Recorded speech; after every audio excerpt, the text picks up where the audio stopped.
From the Great Basin to the Rockies to the four corners of Utah, Colorado, Arizona, and New Mexico. Dwayne Benson here for KMMU Main Street Media Utah, coming to you live. We are streaming on YouTube, Rumble, X, and our website, kmmu.org. Please join our host, John Twitchell, for Let's Talk Utah's Talk with John. Welcome, folks. So glad to have you here today and so glad to be with you. Appreciate my producer, Dwayne, helping me get in touch with you all. Looking forward to this conversation. I'm going to be introducing my guest, David Pyne, here in a few minutes. But first, want to get this show off to a proper start. Now, once again, doing the top of the hour show prayer and the show mantra, as I've mentioned before. I admit it, I don't live up to this completely, but I try to. First, the show prayer. I hope my show is a gift back to my forefathers, the founding fathers, and may it be an acceptable token to our Father above. Then the show mantra. Where there is liberty, there is the Spirit of Christ. Where the Spirit of Christ is, there will be liberty, and the greater the Spirit of Christ, the greater liberty will be. Now, the mantra is taken out from places throughout Scripture, and I think it's just, and Article 7 of the Constitution. Let's not forget that. So, looking forward to being with you for the next 2 hours. And I really look forward to talking to my guest. Unfortunately for our audience, our guests had a family life event that he had to be to. But fortunately for our audience, he was willing to make a concession and join us this week. So normally, the third Tuesday of every month, I have David Pyne join me. And this week, on the fourth Tuesday of the month, I get David to join me. So looking forward to having him be with us today. But let me do a quick introduction of David Pyne. He has been with David T. Pyne, Esquire, is a former U.S. Army Combat Arms and Headquarters Staff Officer who is in charge of armaments cooperation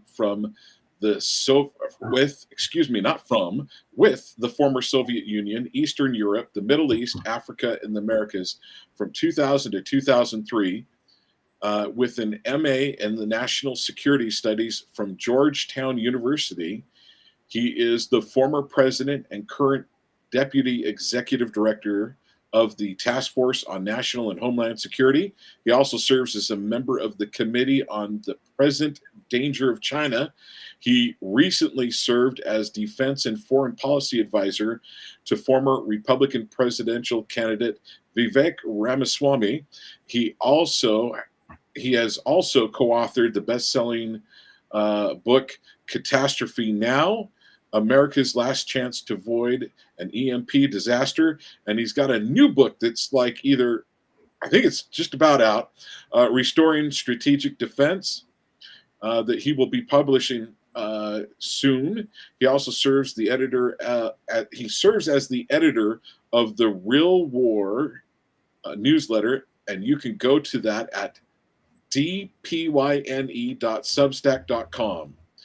And previously served as contributor to the National Interest, and you can view his archives there by going there. So, David Pyne, once again, brother, appreciate you being here. Thank you so much for joining us today. Hey, John, great to be with you. So, you've produced 5 articles. There we go, 5 articles since you and I last chatted, and you said you're trying to get out another one here soon. So glad to get you on.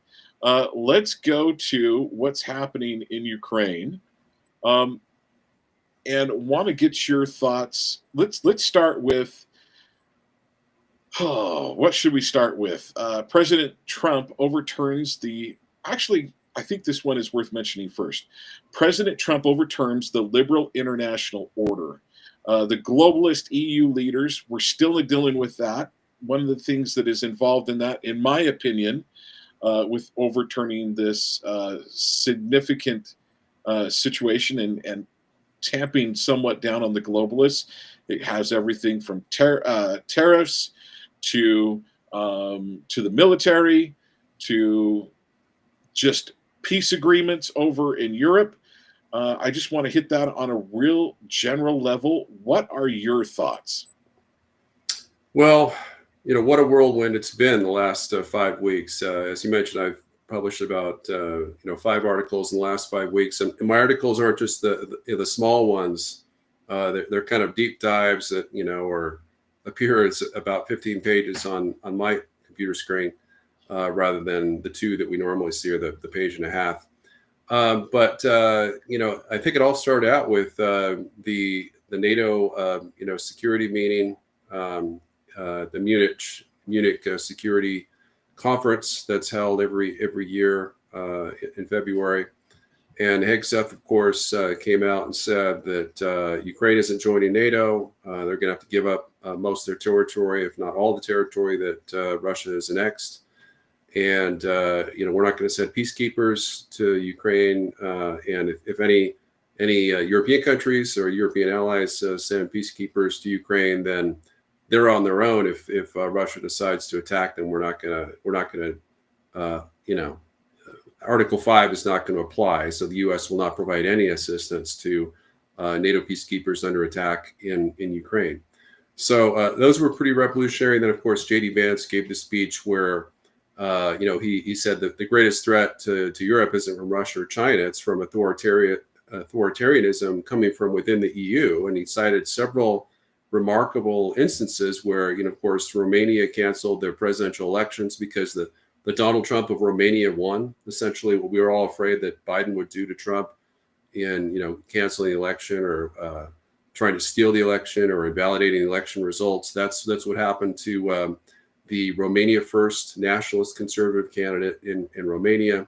Then, of course, in Germany, they treated the Trump-like Republican Party equivalent, what's called the Alternative for Deutschland, or the AfD, which is Germany's first nationalist conservative party since the Hitler years. Since the Nazi Party wasn't a conservative party, but pre-Hitler there were conservative nationalist parties that existed in the Weimar Republic, and they're treating that as some kind of terrorist organization because they're patriotic. They're pro-German. They actually want to avoid war with Russia. They don't want to pursue this policy of national suicide that EU leaders have been following ever since Biden, provoked Russia to invade Ukraine. And despite the fact that the U.S. has now done a 180 in terms of foreign policy and is now trying to shut down Biden's war in Ukraine, they want to keep waging it. They want to encourage Russia to nuke Europe and perhaps the U.S. as well. And Trump's telling them that he's going to have no part of that. So, taken as a whole, all of these things, and of course, the Trump-Putin call that occurred in mid-February, followed by the Riyadh talks, and of course, one more Trump-Putin call, and one more session of U.S.-Russia talks, peace talks that occurred just yesterday in Riyadh, have essentially revolutionized the world global outlook, whereas it's fractured the Atlantic Alliance, not because Trump has changed our policy, but because the EU is now openly trying to subvert and oppose all of his efforts to restore peace and stability to Europe, which is in their national interest. That's the crazy thing. Of course, Trump's trying to save Ukraine. He's the only one with the ability and the courage to do so. And Zelenskyy, who's some have referred to as almost a Hitlerite figure, not in terms of mass murders, but in terms of his contempt for his own countrymen and willingness to, commit national suicide for Ukraine, essentially, by fighting to the last Ukrainian until Russian troops are, occupying all of Ukraine and essentially extinguishing it as a country in terms of its political independence, making it a Russian satellite. He's refusing to have a ceasefire either. I mean, he claims that he does now under massive pressure. Of course, we had that whole incident in the White House where, Zelenskyy colluded with Trump's enemies, both in the Democrat Party as well as the EU, to, just try to antagonize Trump and get him to react. And it had the desired effect. Trump cut off for over a week about 10 days, he cut off all military assistance and offensive intelligence assistance to Ukraine, and as a result, they took a drubbing in Kursk. Their forces were increasingly surrounded and mostly expelled from the Kursk region, which is part of Russia. That was their big, quote unquote, counteroffensive in 2024 and in August. And at this point, most of their Ukrainian troops have been either captured, killed, or pushed out of the Kursk region, so that they only have about 10% of what they were able to capture at the time of their greatest extent. Still, it wasn't a huge area, it's perhaps 500 square miles, but it was something to brag about. Invading the world's premier nuclear superpower, and capturing some of their territory for the first time since Hitler invaded the Soviet Union in 1941 is no small accomplishment. But the picture for Ukraine, in terms of the military balance, is very bleak. And as Trump has stated, Russia holds most of the cards, and Ukraine doesn't hold any cards because they barely have enough troops to defend the front line. And in some areas of the Eastern Front, which is the main front of the war, they are outnumbered by Russian forces 5-1. Well, David, I want to back up on just a couple things that you've hit. First, I had that new listener chirp in my ear. What's the Feld Liberal Order? Would you explain to us what that is? I've never heard of that. Feld Liberal Order? So, sorry, the Liberal International Order that you've talked about. What is that? Would you explain that? Yeah, so the Liberal International Order is essentially, it's also referred to as the U.S. rules-based order, and essentially it's kind of the part of the world that is dominated by the U.S. The U.S. exerts a sphere of influence. So does Russia, so does China over its neighbors. During the Cold War, our sphere of influence obviously didn't extend to the evil Soviet Empire into Eastern Europe. It didn't extend into China or Russia, any of those communist regions. And we kind of fought over like what now is referred to as the global South, like Africa, Latin America, and that type of stuff. But the Liberal International Order is it's associated with the U.S., of course, setting the rules. So we get to invade whoever we want, but no one else gets to invade anyone else. We can invade Iraq at will. We can bomb anyone we want to.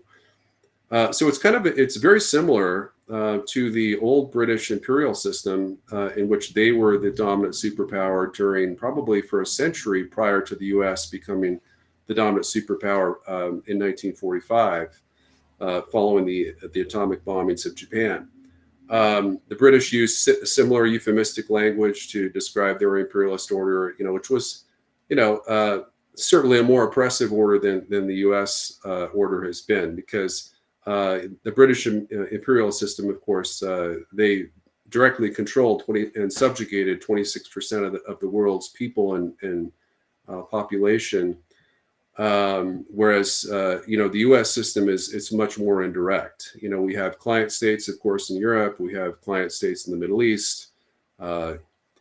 Not in the same venue as the old Soviet satellites, in Eastern Europe. Would you define what a client state is? Because I'm sure that there's a few people that's some new language to them as well. Yeah, a client state is a country where its foreign or defense policy is often controlled by a larger great power. Russia has a client state or a satellite in Belarus, China in North Korea.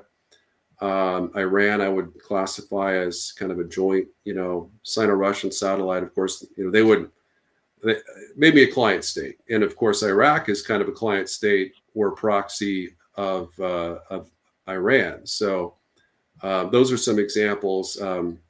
I think really, of course, Ukraine is essentially a U.S. military protectorate, or again, a potential client state. But in this instance, it's possible to have multiple client states go rogue on you, because we've basically told Europeans and Ukraine what their foreign defense policy should be, and when it comes to foreign policy, they have most often followed our lead, and especially in times of crisis. But this is a very unique situation in which Europe is going against the U.S. in a time of crisis. They need our protection, but instead of choosing to follow our lead and in terms of foreign policy with Russia, they're going the opposite direction. And of course, there's been a little bit of backtracking by Starmer in Britain and of course Macron in France, but mainly by Starmer. But the UK is under Starmer has still been really anti-Russian, just ridiculously anti-Russian, trying to start World War III. And then, when Trump tells him, well, if you start World War III, don't expect us to fight with you. And there was kind of an instance like that at the White House where, he was talking about, we're going to send peacekeepers and we need you guys to provide a no-fly zone in Ukraine after the war. And Trump's like, you think that Britain can take on the Russians by themselves? And everyone laughed in the room, knowing that the UK military is a joke. They're nuclear forces, and they have 200 nuclear weapons, which is a small force, but it's nuclear, so you can't call that a joke. But their military itself is the size, their army is the size of what it was in the pre-Revolutionary War years. So back in the mid 18th century, hasn't been that small since until now. So and their Navy, of course, is China builds the size of the Royal Navy every year in terms of adding the number of warships and the gross tonnage to their fleet. So the British military is not really a factor. Their nuclear arsenal is a factor, but their conventional military forces are slowly becoming more like Canada. Just kind of UN peacekeeper type forces that can't deploy more than a division abroad. So the idea that they want to lead the fight against Russia or lead Europe into World War III is really a suicidal prospect, much like as Zelenskyy has been trying to do and trying to provoke Russia to nuke Ukraine with his recent attacks on Russian nuclear bombers, two Tupolev 160 nuclear blackjack bombers, Engels Air Force Base, deep inside Russia. You're just getting all thoughts. You're causing a bunch of thoughts for me to ask you about that aren't necessarily part of any of your any of your Substack articles. Some of them have to do with it, but not all. So I want to ask you. You mentioned part of this New World Order or New Liberal Order. One thing that I wanted your thoughts on J.D. Vance's speech. It reminded me a little bit of Trump's speech when he told Germany, "You're going to want to get away. You guys need to get away from Russian oil," and they just start, and there's going to come a time not too far off where you're going to mourn the fact, and I'm putting his statement into my own words, but I don't think the meaning is very far off. You're going to woo, you're going to mourn the moment that you guys are using Russian oil and Russian power, and then, of course, now they have, right? J.D. Vance did a very similar speech, very similar tone of speech of like, hey, you guys with your craziness and letting all of this immigration in to your countries, completely turning your countries into nothing that they have been historically. The threat is within is much worse than the threat without because of all this craziness you're doing. It seemed like there were some of the very conservative Europeans were for it, but there were a lot that were angry with him for making those statements. What are your thoughts? And then I also want to talk about the Romanian election and get your thoughts there. Yeah, I mean, the EU Politburo is what I call them. It's all the globalist elite in Europe, the Macrons, the Starmers, and other, the Schultzes, and now the Merzes, of course, Germany's incoming chancellor, who's nominally a Christian Democrat, which is, considered a center-right party, but certainly quite anti-American in terms of his recent pronouncements. He's been a lifelong advocate of the quote-unquote transatlantic alliance, but until Trump came to power, and now he's ripping it to shreds. As I stated, what Germany should be doing is they should follow kind of what Britain did and make a trip to the White House, maybe on a regular basis, to try to mend things over. Starmer, of course, dispatched some of his operatives to try to help Biden win or Harris, I guess, defeat Trump, and now he's got an egg in its face, trying to repair relations with Trump, and that's gone pretty well, I guess, because he's apparently persuaded Trump to join the U.S. to the British Commonwealth as an associate member, and have King Charles III as the head of state of the Commonwealth. So Yeah. that's kind of a retrograde measure, I guess. But what was your question again? So I just wanted your overall thoughts of his speech, the tone, and what he was saying. And to me, my opinion is he was saying, "Hey, we're done with this craziness of Europe. We're done supporting you and all of your socialist ways, and you having a military because of us, and you guys importing all this craziness, and it's you elected leaders doing this to yourselves." But you happen to mention another thing that I have written down on my card: King Charles and Trump. Okay, so, but before we get to that, I also want to bring up, I want to talk about the Russian, or excuse me, not Russian, the Romanian presidential election that was dissolved with, I believe it's Georgescu. Wanted your thoughts there, because there was a part of me that was like, so correct me if I'm wrong, the European Union was able to tell Romania, too bad, we don't like who you guys chose as president, we're canceling that, I guess he's a premier, but we're canceling that election, it's null and void, we don't allow it, tough luck. And there's a part of me that wants to go, if that happened in America, we might go to arms over something like that. I mean, people need to take the streets. I mean, so I just want your opinion, your thoughts on what happened with that election, and what do you see coming out of that? Hopefully it's a wake-up call. Let me say that, and I'll end there. Well, it was actually the Romanian Constitutional Court which declared the elections null and void, essentially, because, as you mentioned, Georgescu, who was the kind of the Trump-like nationalist conservative Romanian presidential candidate, was the first place finisher. And that, of course, the idea that you throw out elections because you don't like the winner, just really exposed the fact that democracy as defined by the ruling class in Europe is very different from what we believe it to be. Democracy in the U.S. is where the majority rules. Majority vote for a candidate, or even a plurality. Whoever gets the most votes gets to serve as president.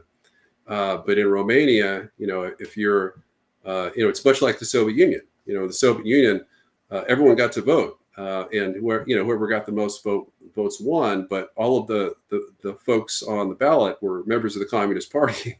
So that's essentially what Romania, the Romanian Constitutional Court, is saying, and what Germany said as well, by painting the AfD as some kind of far right extremist, almost a domestic terrorist organization, is if you're outside the realm of what's considered to be mainstream or acceptable domestic or foreign policy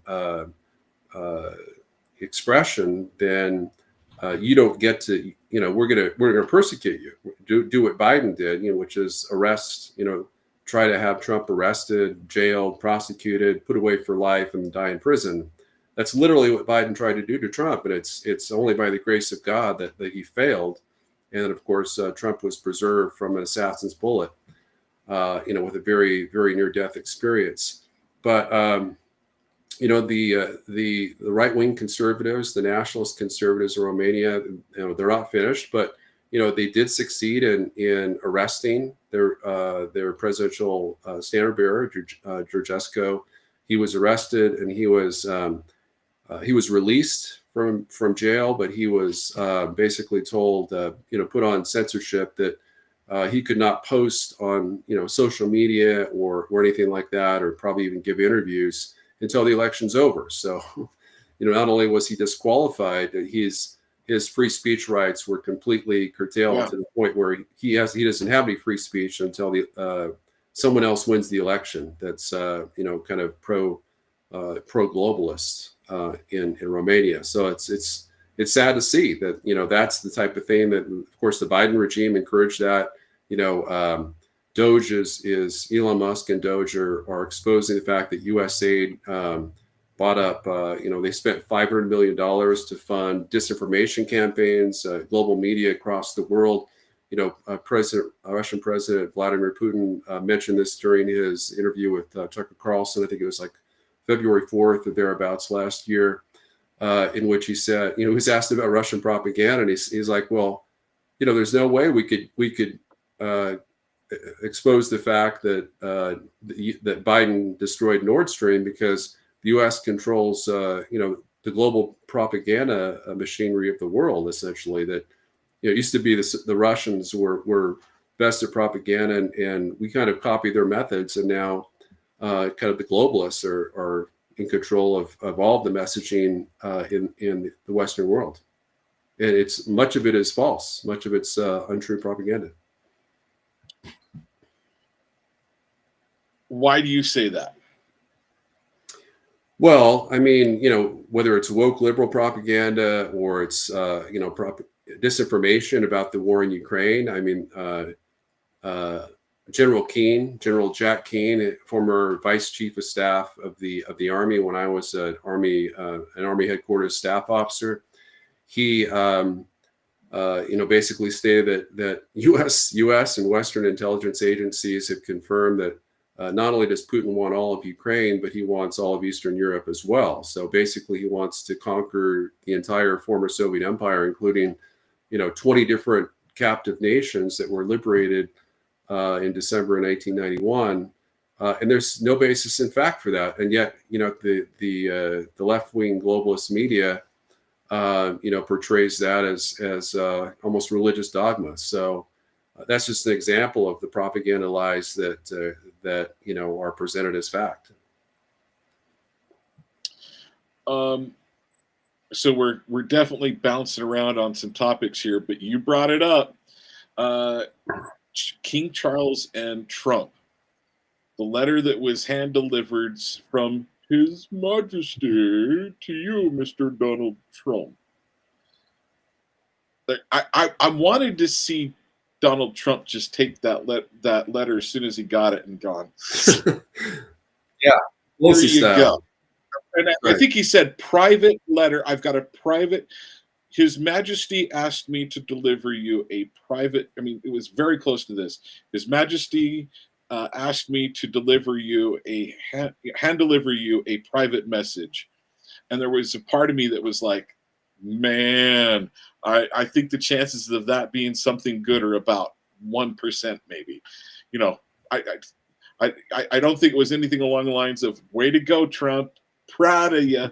I'm pretty sure it wasn't that. So, would you please tell our audience what it sounds like was in that letter? And I have something that I want to share that I heard Roger Stone say, but please share with us, David Pyne. Well, I actually have no idea what was in the letter. I mean, it certainly could have been related to the Commonwealth. I mean, it's hard to believe that Trump would take that kindly and be like, "Oh, you want us back in the Commonwealth? You want to make us kind of a former colony again?" That's not something that like I would think that an America First conservative president would find attractive. But certainly, the British monarchy has been romanticized in the U.S. to to an extent, I don't really understand why. Way I too mean, much. there's lots of royal families in Europe, and a lot of them are more honorable and more attractive than the British royal family, less scandalous. But I guess because we're former Jimmy British Savile subjects, friends, you if mean? you go back 250 years next year, then for some reason it must be a strain of Americans that have some good feelings and I guess good ancestral memories about what it was like to be a British subject. But I don't really know exactly what was in the contents of the letter, so I'd love to hear what Roger Stone had to say. Oh, well, we'll hit that in a minute. He didn't say what the contents were. It's the speculation that's going around. But first, I want to mention this. Folks, you are listening to me and David Pyne talk on KMMU, Main Street Media, Utah, giving Utah a voice. We are live on Rumble, YouTube, X, and our website, kmmu.org. Give us a call. Talk to either myself or David. Much more importantly, talk to David at the phone number 385-899-2134. That's 385-899-2134. And we look forward to taking your call. Uh-oh. Dwayne, is it 386, not 385? I've got my producer that's texting me a number, and I guess it could be wrong. Well, okay, I was right. It's 385-899-2134. So forgive us for that, folks. Okay, so supposedly, don't have confirmation of this anywhere. Supposedly, what is in that letter is that King Charles, formerly Prince Charles, I almost called him Prince Charles, but King Charles supposedly is coming over, I think it's next week, to meet with Donald Trump, and that there's been an invitation in that letter for the United States to join in the Commonwealth. Now, according to Roger Stone, he said, I have not spoken with the president about this, but he goes, there seems to be a fair amount of validity to this. And I'm paraphrasing what he said, but he said, in my understanding, he goes, if I know Donald Trump's just basically kind of doing some form of trolling, saying, yeah, sure, come over, we can talk about it. But he goes, there's no way that Donald Trump is going to agree to that. Well, even if he agreed to it, then we'd have to go to the Senate. And frankly, if something along those lines happened, we might have a new Revolutionary War take place or a new Civil War, one of the two, combination of both. I don't know, because there's a lot of people in the United States. Well, there's a few people there's a significant minority that kind of worships the British monarchy. And like you, I mean, anybody that's a friend of Jim Savile's that give Jimmy Savile the highest level security clearance. And who is Jimmy Savile? Jimmy Savile passed away several years ago, but after he passed away, thousands of children, if I remember correctly, it was hundreds of children, if not thousands of children, came out and said, I have been raped and abused by Jimmy Savile. He basically had a dungeon, and it's pretty much considered fact that Jimmy Savile was into child trafficking and sex trafficking and very devious things. So devious, I'm not even going to get into the depth of it.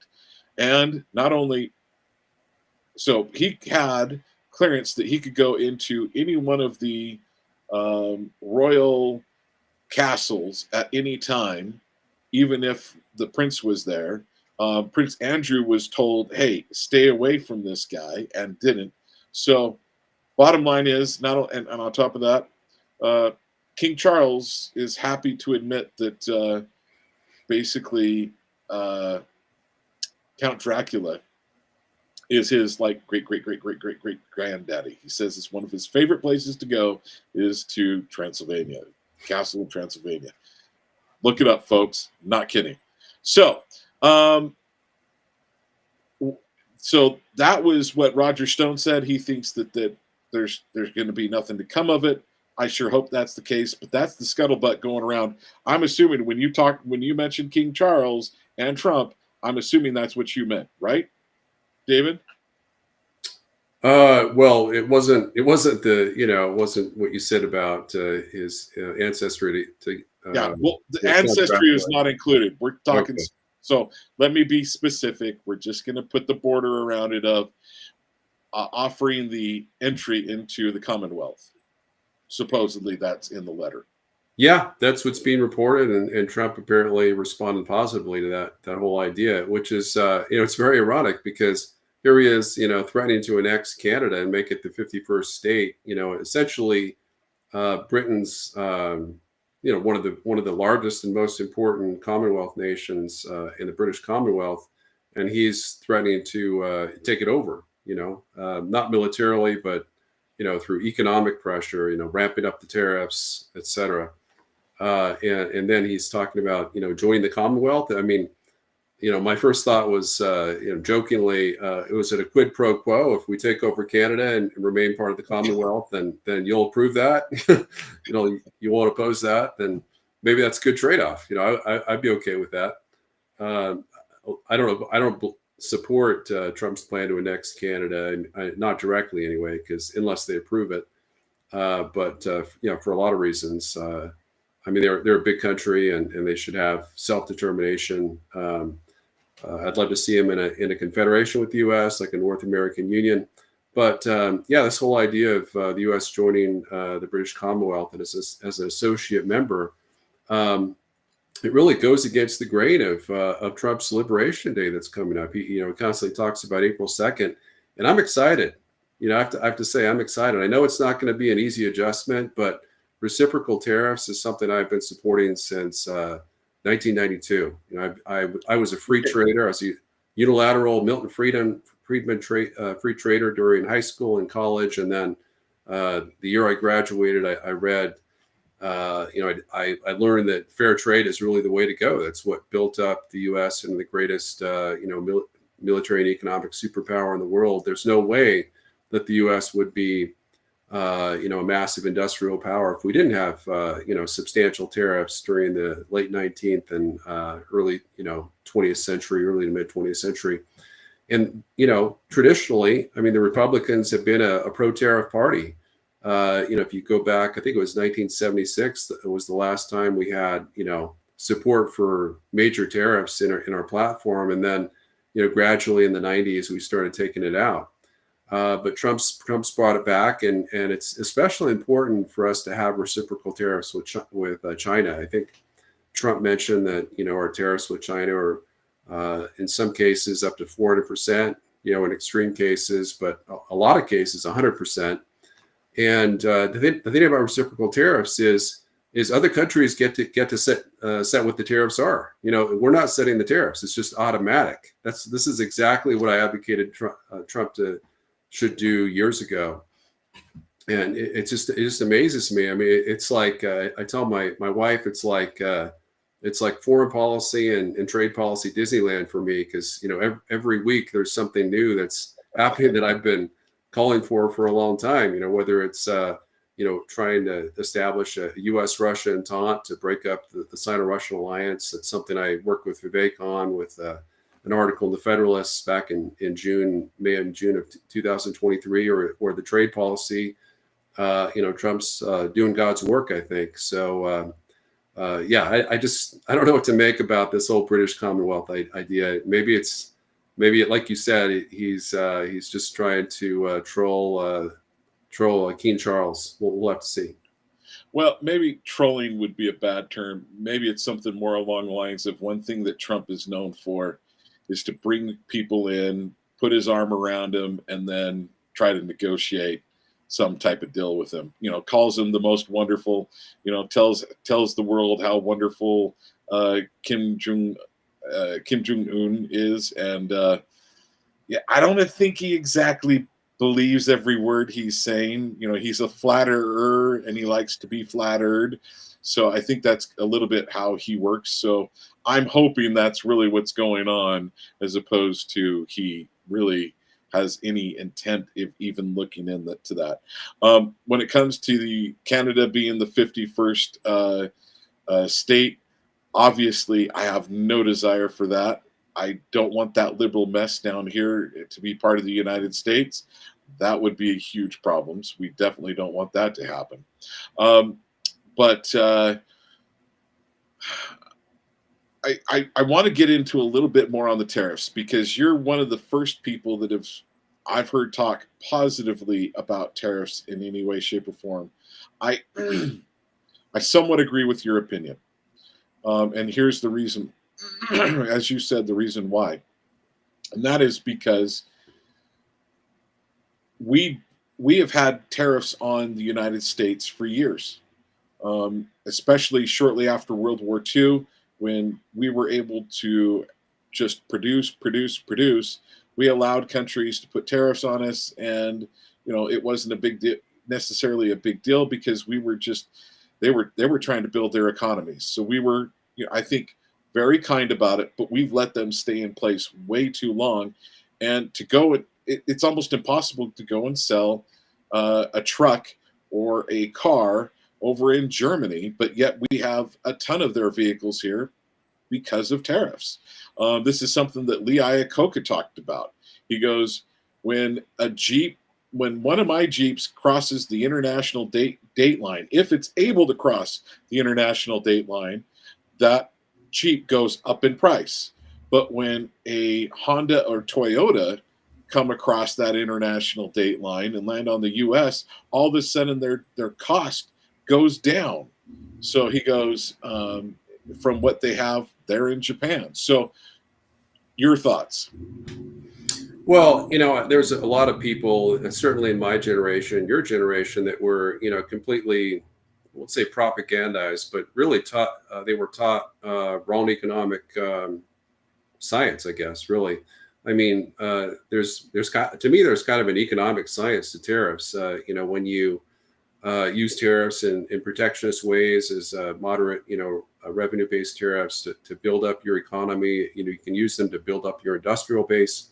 Basically, what Milton Friedman and the unilateral globalist free traders say, or the libertarians, is that trade deficits don't matter. You can drain out you can outsource your entire manufacturing base, and as long as you're getting to buy it cheaper somewhere else, you're good.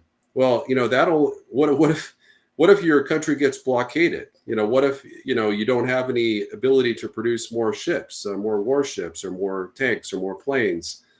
So I mean, that whole idea is ridiculous. Basically, I'm also going to say that money eventually winds up running out. It eventually runs out.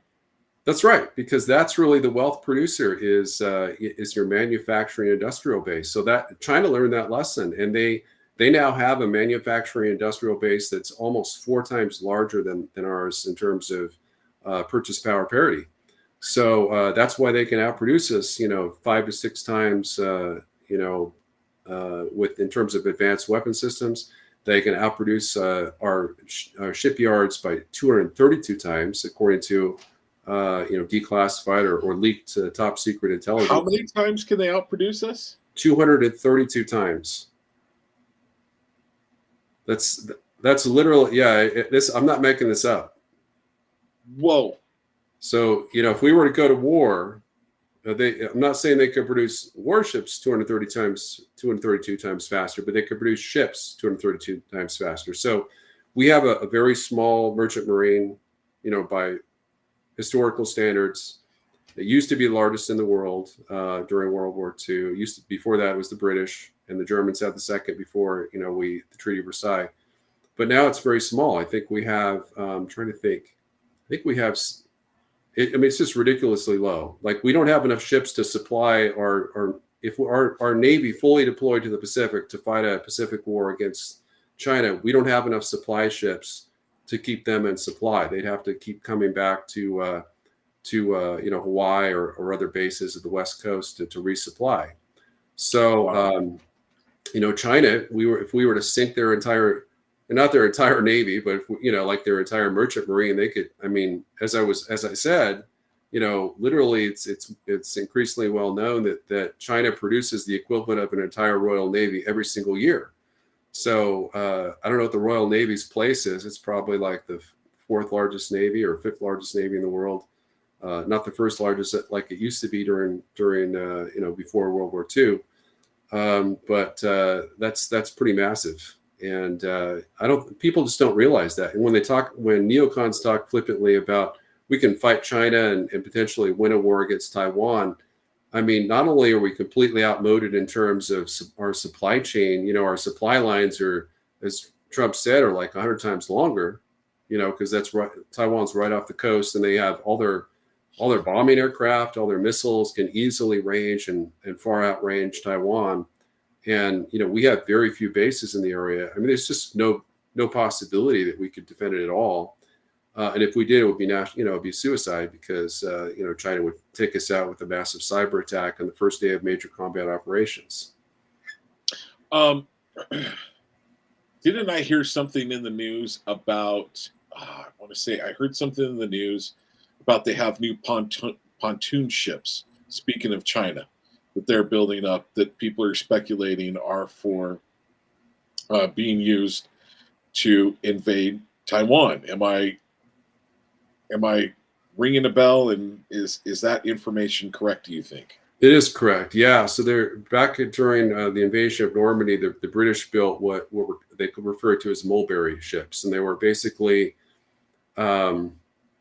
essentially they would build a ship that kind of duplicated what kind of a pier would do, like a docking pier at a harbor. So they could, other ships could unlock all their, weapons and ammo and vehicles onto the mulberry ship. And the mulberry ship kind of had like a road, almost like a bridge. So it had docking areas for other ships, but then it had like a bridge or a road that extended all the way to the beach. So, they could essentially, they had a mobile port essentially. So there was no port facilities on the beach. It's just a beach. And then they took multiple ships that essentially were floating docks, that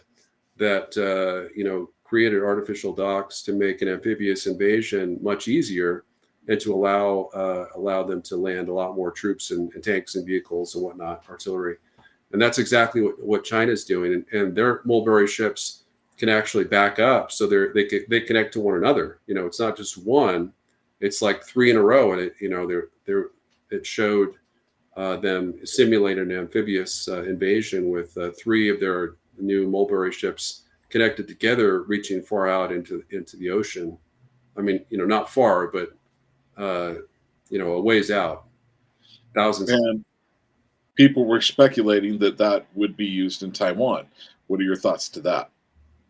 Well, so that's the thing. I was recently interviewed on Brandon House, that I go on his show sometimes multiple times a week, even a couple times a day sometimes, to discuss these kind of issues. And, what I said is that, this amphibious capability, this amphibious fleet that China has built is, we think it's focused on Taiwan, and maybe it is, but it really has the capability. It has like a blue water capability, so they could use those amphibious ships and amphibious fleet that's much larger than our own when you count the 360 roll-on roll-off ships that they have that are 10,000 tons each.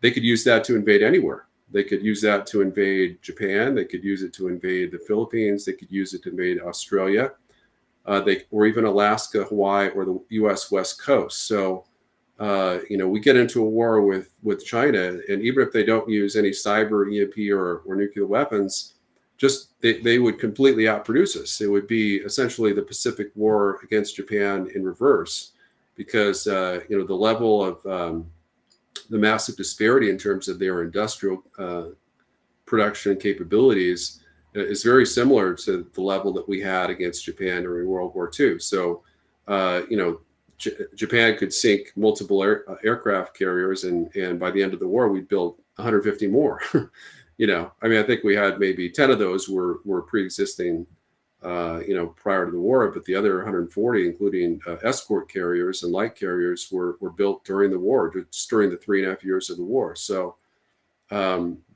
I don't think China can build 150 aircraft carriers, but again, the level of the disparity, their superiority in terms of defense manufacturing capabilities is very similar. And it's even worse when you consider the fact that, most of our rare earths, about 80 to 90% of our rare earths, we buy from China. So Vivek Ramaswamy, during his campaign in 2023 for president, he gave a speech and talked about how, there's like 33 critical components of our advanced weapon systems, and probably 2/3 of those we get from China, and half of our critical components we may not be able to get and outsource it from anywhere else. Certainly not easily without building up capacity, which could take years. So essentially, what I'm saying is, if we go into a long-term war with China, we may not even be able to build our own advanced weapon systems. So it's not even, we produce a lot less. We may not be able to produce hardly any.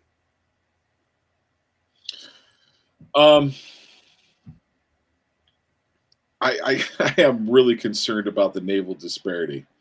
And that was very much brought to my attention by you. The other thing that is going through my mind is, with all the drone use, the announcement of the F-47 that just happened last week.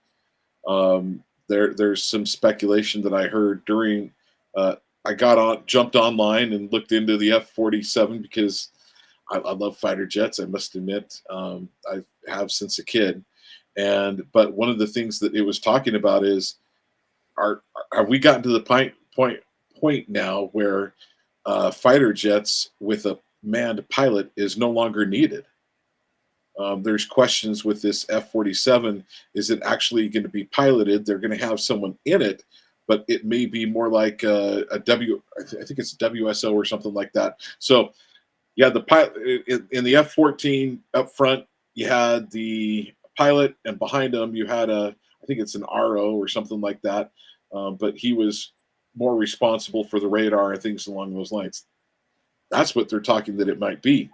So we may not even need that. We'll have drones, and the drones will take care of all the fighting for us.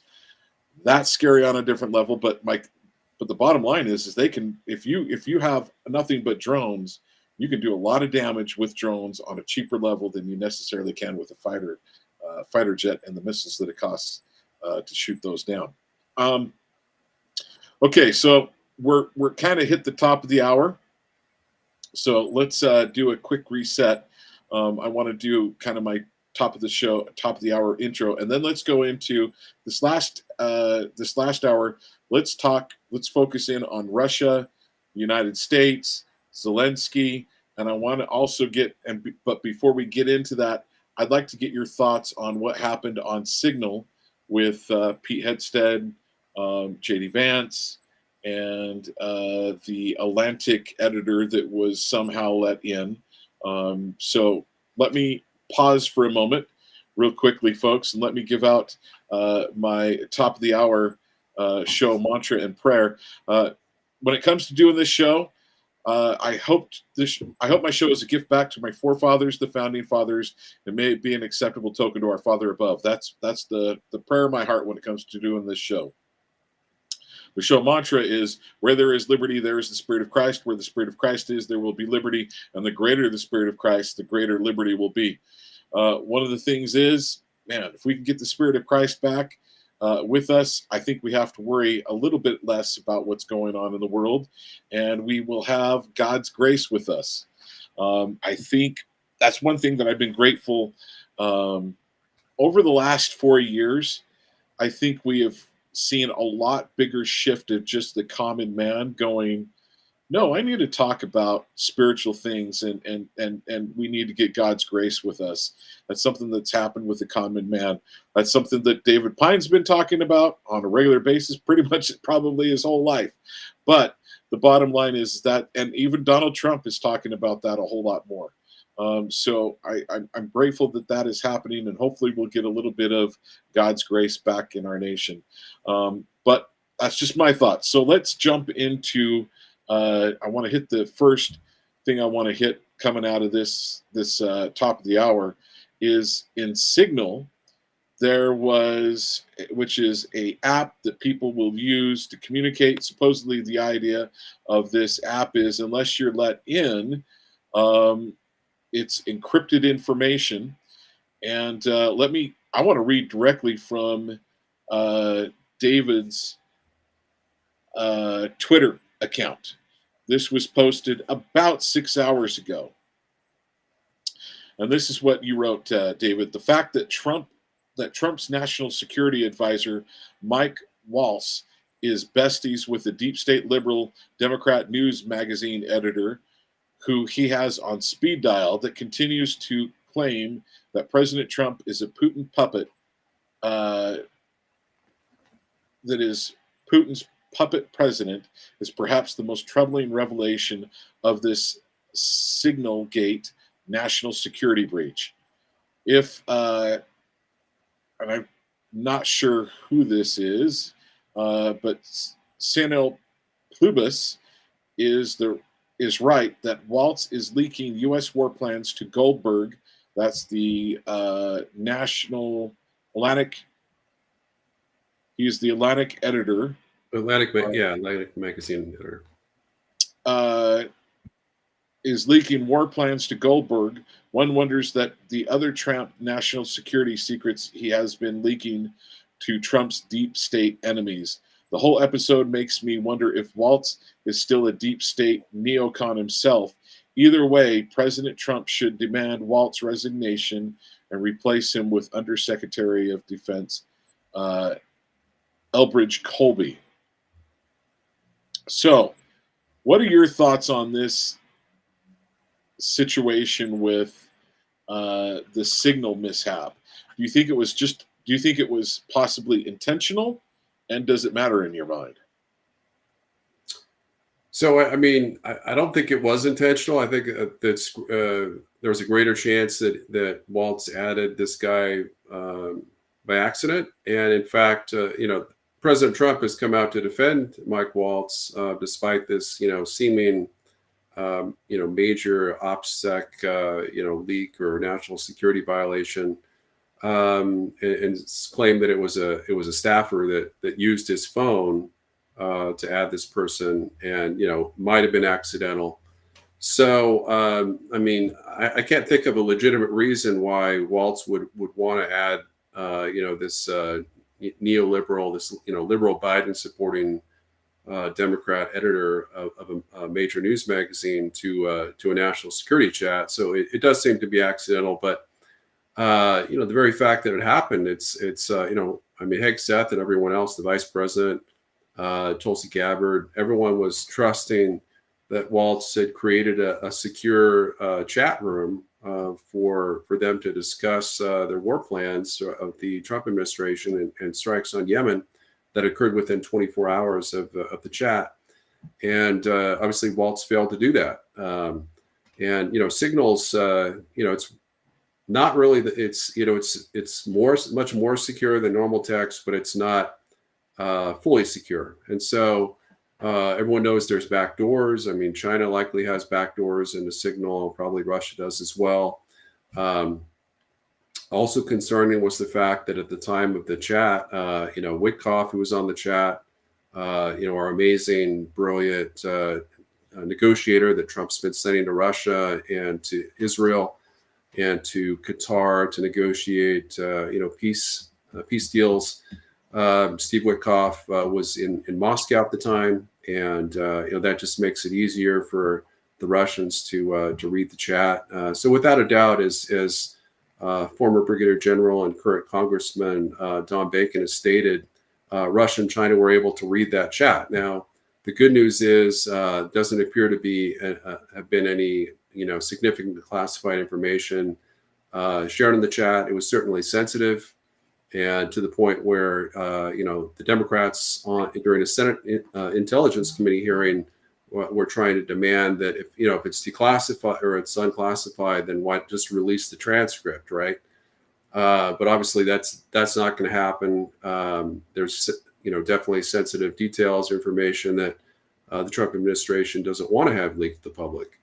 So that's a controversy. But again, the very idea of having war plan discussions on a signal chat is troubling, because what if it was war plans against China? What if China had blockaded Taiwan and the U.S. was on the verge of going to war, and Higgs said, okay, Walt said it's secure, so here's what we're going to do. We're going to bomb China, or we're going to do something like that, and China could attack us first, or he could say, Right. we're going to use our top secret ASAT capability satellites to take out China's satellites, and then China takes out our satellites first, and we lose the war. Just one leak there could lose the war, and that's really the potential. It's not so much what was discussed or what was leaked to the journalist was really game changing. It's what it could have been, and so I think that's really why I think Waltz needs to go, as well as the fact that he is a neocon. He and Rubio are neocons, and I think he's likely the main person that's been feeding Trump some misleading information, that claiming that Russia's losing and all that stuff. I haven't been able to confirm it, but he's probably the most likely suspect of feeding Trump some misleading information about Russia. But that said, I think Mike Waltz has done a much better job than I thought he would. I was really concerned about him and Rubio, and they haven't done the worst job. They've outperformed my expectations, but Trump would be a lot better served to have America First conservatives that actually agree with them on Russia, and we're a much lower risk to sabotage his peace efforts. Okay, so another thing that was kind of revealed in this is J.D. Vance going, do we really want to do this? Saying that about 3% of the trade for the United States comes through that canal, and for about 40% of the trade for Europe comes through that canal. What are your thoughts? And he was gently saying, in a roundabout way, he somewhat disagreed with the president. What are your thoughts on? So that brings me to the thought, I'm curious on how you think J.D. Vance is doing as a vice president. How do you like him as a vice president? We were a little concerned that maybe he would be going against Donald Trump a lot. Number of years ago, he was like, Donald Trump's a terrible guy, terrible pick. Why in the world are we going after this joker? And to what he is at now. So it shows that there are some different thoughts. We could, and one of the things that was said is, do we need to do this attack right now? I want to say it was Hexted or someone else said, we could do this a week from now. We could do this a month from now. We do think it's good timing, but in theory, it doesn't change a ton of things. What are your thoughts on that dialogue the internal dialogue that was happening within Trump's team? How do you feel about that dialogue, especially when it relates to J.D. Vance? So Vice President J.D. Vance was my top pick to be Trump's running mate. I think he's, if anything, he's overperformed my already high expectations of how he would fare as vice president. He's just so, media savvy and just well spoken. He's a clear realist thinker. He's really, I think Trump would do well to put him in charge of not just peace negotiations with Russia, which I think he could wrap up in like 3 days of meetings with the Russian prime minister. But I think if he's not kept waiting for an hour. Well, and Putin did that to Wickoff because it was really just it was unusual. I would say borderline inappropriate to send a sub-cabinet official from the U.S. to meet with the president of a superpower. It's just not done. And it's at best, at worst, we would send a CIA director or a national intelligence director or a secretary of state to meet with a foreign head of state at that level. Certainly if it was a smaller country, it wouldn't be a big deal, but it was out of protocol.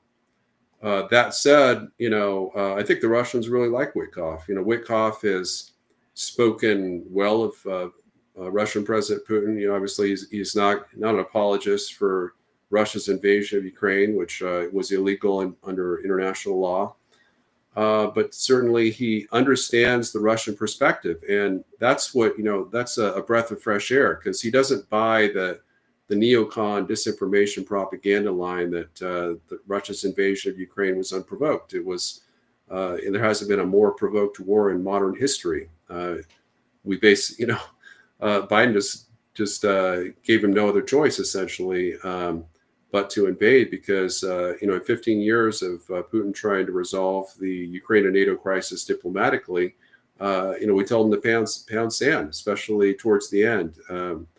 Instead of trying to negotiate a compromise agreement, Biden just really refused to negotiate anything at all. Even by Putin's most minimal demand, which is in December 7th, 2021, in a call with Joe Biden, it was reported by, I think it was the Washington Post or New York Times, that Putin went out and said, "Hey, we're not going to invade if you guys issue us a written guarantee that Ukraine will never join NATO."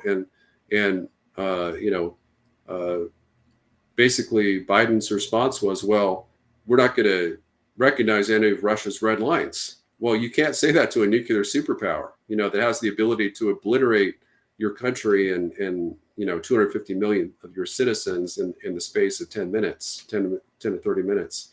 But that's what Biden basically said. And so, even after that, Putin went the extra mile to provide the U.S. and NATO with draft, mutual security agreements to establish a permanent, strategic partnership with the U.S. and NATO, and to eliminate all, tensions with the West entirely, eliminate Russia as an enemy. And again, the U.S. and NATO refused to negotiate that. So,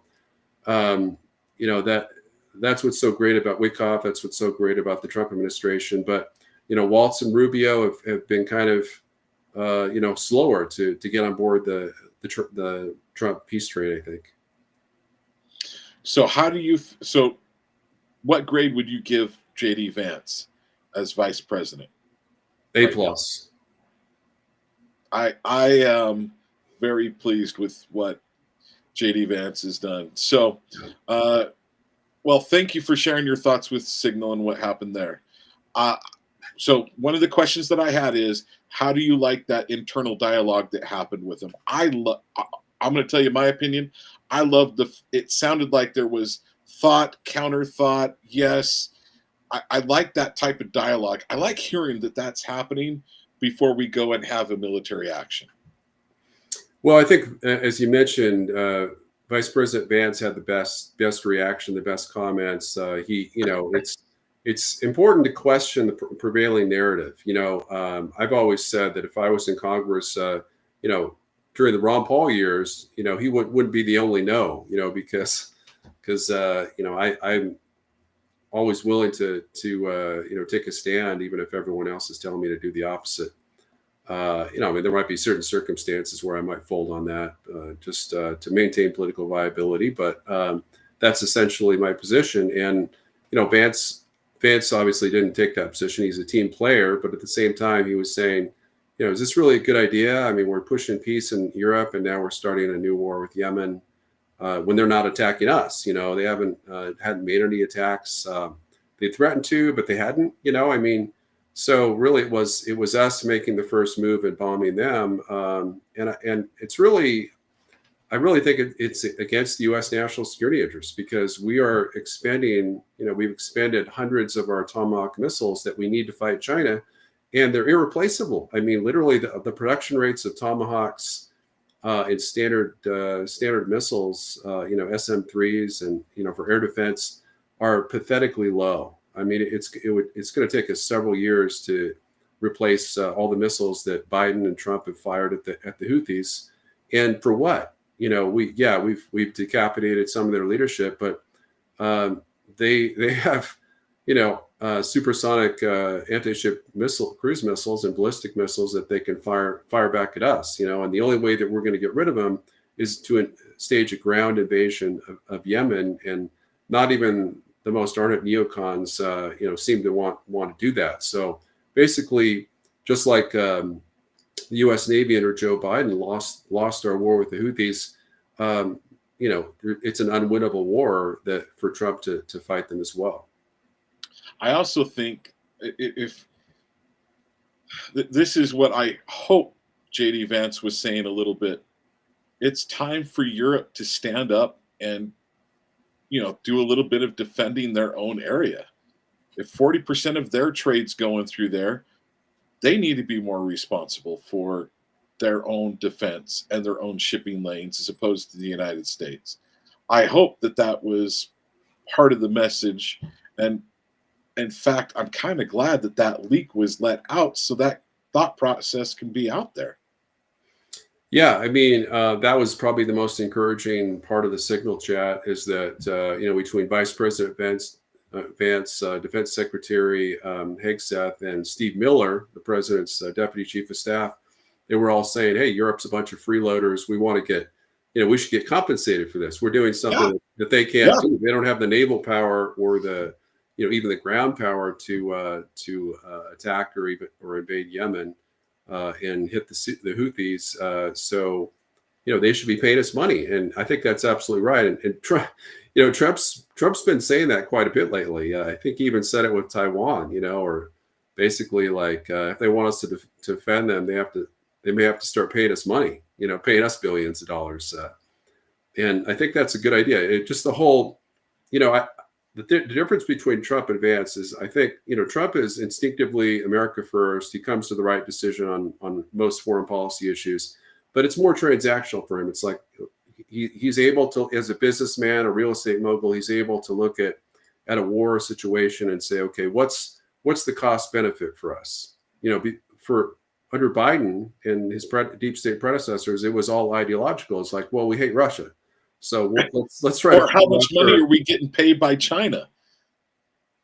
Well, Biden got paid by China and Ukraine, the tune of 51 million that we're aware of. So I don't know. Yeah. I know about other leaders. I know McConnell got 50 million from his Chinese, business mogul father-in-law, who got a massive shipping contract from communist China after McConnell got elected to the U.S. Senate. So that was kind of a corrupt situation there. But thankfully, he's on his way out. And of course, he's been voting against Trump every chance he gets. But I mean, that's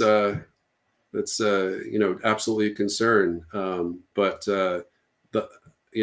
we need to put the Europeans on notice, and I think they are on notice that we do consider themselves free riders, and they need to do more of their fair share. But I think Trump's really on a path to pursue the French 1966 route and get us out of NATO's military command structure altogether. We might likely keep some troops and bases in Europe, but we're not going to, he's trying to offload the U.S., previously U.S.-led Supreme Allied Commander position that's been occupied by U.S. four-star generals since 1951 with Dwight Eisenhower. And, he's trying to offload that on the UK or France. And, as I posted on X a day or two ago, I don't think Trump really wants to have 100,000 U.S. troops in Europe under a foreign commander. So the very fact that he's doing that is basically saying, hey, we don't want to command you guys because we don't want to be part of the military part of the alliance anymore. We'll still be political allies. We'll kind of support you with naval and nuclear umbrella and stuff like that. But in terms of ground and air power, we're going to outsource that back to Europe so we can kind of prioritize and refocus on the Chinese threat in the Pacific. Well, folks, I want to mention the headlines for more of David Pyne's, and they pretty much all have to do with Ukraine, Trump, Zelenskyy, and Russia. So let me go over the headlines for these articles that you can go to his Substack at dpyne, DPYNE at substack.com to be able to read and find out more about what he's writing. These great articles, like you said, they're very in-depth articles. So the oldest one, February 26th, President Trump goes to war with Zelenskyy, denounces him as a corrupt dictator. Then the next most, then standing up, he stands up to, Standing up to Zelenskyy in the Oval Office was Trump's finest hour. Definitely want your feedback on that. And if I remember correctly, you put that out I want to say that came out that night. So that was a very fast turnaround. Trump's brilliant plan to forge a new U.S.-Russia entente, and then and that was on March 3rd. Then March 13th, Trump administration conveys Ukraine 30-day ceasefire proposal to Russia. And so where do you want to go next, David? I want you to drive the bus so we can finish this up. Yeah, let's talk about what Trump's trying to do with a U.S.-Russia entente. Okay, let's get to that. So this is something that I've been advocating for since 2009. I started talking about, the U.S. Trying to. Well, actually, it was in the 90s that I started talking about the need for U.S. to prioritize as its top foreign policy priority to divide and disrupt the Sino-Russian military alliance, which up until then wasn't even formalized. In fact, as part of my oral thesis at Georgetown during my second graduate degree program, a master's in national security studies, and I predicted that the Sino-Russian alliance would become the greatest existential threat to the U.S. That we would face in the 21st century, and that was in late 2000. And then, well, way to call that out. What's that? I said, way to call that out. Yeah, and it took a long time. It took a couple decades for people to, mainstream national security analysts. I say mainstream. I mean prominent national security analysts to recognize that with the whole Russian-Ukraine war situation. Yeah, so that's and then I think it was 7 months later in July of 2021 that alliance was actually formalized. So that threat is certainly gotten worse. Russia and China together, they occupy, I think, 71% of the Eurasian supercontinent. They have, I think, 30% of the world's GDP, about 43% of the world's population, but they have a vast majority of the world's nuclear weapons. And of course, China has the largest army, the largest navy, the largest coast guard, the largest nuclear-capable ballistic missile force by far. So together, with Russia's industrial power, Russia, is the fourth largest economy in the world, with the ability to outproduce the U.S. and NATO combined in terms of weapon systems and heavy artillery munitions by a factor of 4 to 1. They're mobilized for war. Russia and China are currently mobilized for war in terms of their economy and their military. We haven't seen the Russian military be this large since, way during the Soviet era. And, China's military is likely much larger than it's being reported as well. And they really are primed to invade Taiwan. And that could occur as early as, early next month, unfortunately. April and October are the best months to invade. So essentially, the point of this article is... and the reason why they're best, folks, there may be a few of you, well, why is April and October the best to do it? Because of the sea conditions. And where did I learn that from? David Pyne. That's right. Yeah, the sea state and the Taiwan Straits is calmest during the months of April and October. I think October is a little bit better month because the weather subsequent to that, but basically they're about the same. And some of the language, during the coming out of the Chinese embassy during the Trump's, address to a joint session of Congress earlier this month was basically, if Trump wants a war, we'll give him a war, and that was a really combative statement. And that was in response to his declaration that there would be reciprocal tariffs, imposed on China on April 2nd. The whole point of, I think, Trump's strategy is to do what is being referred to as a reverse Nixon or reverse Kissinger. It's exactly what Vivek and I laid out and recommended for him to do. And I really think, I probably shouldn't say this, but I really think that I was able to have an impact on Trump's foreign policy, because I think Vivek briefed our joint plan to Trump during the campaign, and said that we know you want to end the war in Ukraine. Here's how you could do that, but you could also use a peace deal with Russia to transform them from an adversary to a strategic partner that we could then wield against China in terms of ensuring that they don't fight us if we go to war with China over Taiwan, to break up their economic alliance. I don't think there's any chance of them formally ending their military alliance with China, but we can basically make it, on paper only, because if we have great relations with Russia, if we're cooperating, globally to resolve conflicts, if we're heavily invested in terms of U.S. economic investment in Russia, we have a free trade treaty, we have arms control negotiations. We've welcomed them in the security architecture of Europe, or even just the U.S., by withdrawing our troops from Eastern Europe, which is a long-time Russian objective. They're not going to attack us. They're not going to cyber attack us. They're not going to threaten us in any way. So that is really the best way we can change the balance of power radically in America's favor, because right now we're facing two allied nuclear superpowers against one, either one of which could destroy us. But if they don't have the intent or a rationale or pretext to attack us, they won't. And the way we avoid that is we come to some kind of peaceful negotiated agreement with China over Taiwan, and of course we end the war in Ukraine on terms that are minimally acceptable to the Kremlin.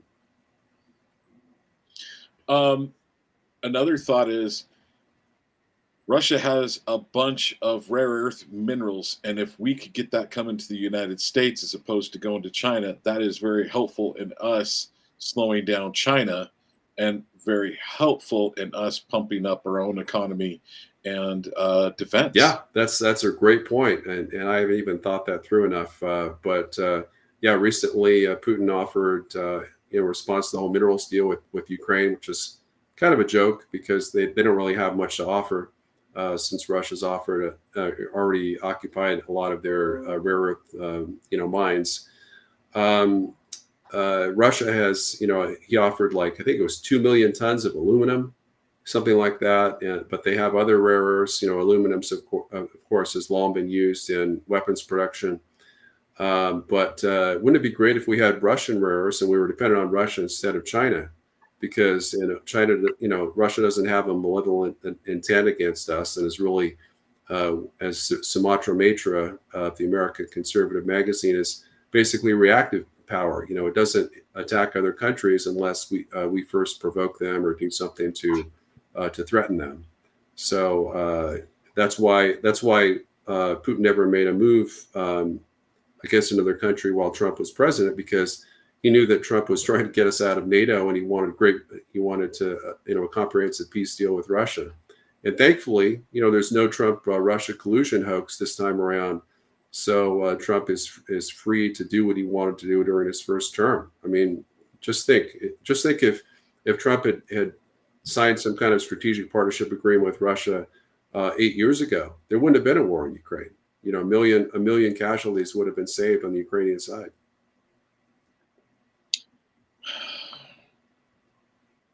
Okay, that brings up a point.